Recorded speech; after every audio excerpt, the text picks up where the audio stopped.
দেখো ত্রিকোণমিতির এই অঙ্কগুলো 10 সেকেন্ডের মধ্যে কিভাবে সমাধান করবে। ওকে, তো চলো দেখো, টেন থিটা প্লাস 15 ডিগ্রি সমান √3 দিয়েছে, তাহলে এটাকে আমরা লিখতে পারি কি যে টেন থিটা প্লাস 15 ডিগ্রি সমান এই যে √3 আছে, √3 জায়গায় আমরা কি লিখতে পারি টেন 60 ডিগ্রি, টেন 60 ডিগ্রি মানে √3, তাহলে আমরা লিখছি টেন 60 ডিগ্রি। টেন টেন কেটে দাও, তাহলে পড়ে আছে কি থিটা প্লাস 15 ডিগ্রি সমান 60 ডিগ্রি, তাহলে থিটার ভ্যালু কি হবে 60 degree minus 15 degree,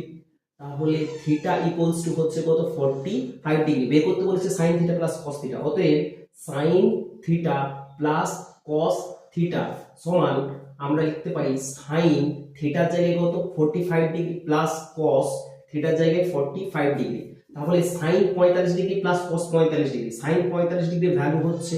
1/√2 plus cos 45 ডিগ্রির ভ্যালু হচ্ছে 1/√2, তাহলে √2 হচ্ছে লসাগু, তাহলে হচ্ছে 1 + 1, তাহলে 2 + √2, তাহলে এটাকে কোঅর্ডিনেশন করলে কি হবে উপর নিচে √2 দিয়ে গুণ করতে হবে, তাহলে √2 কি হলো, এটা তো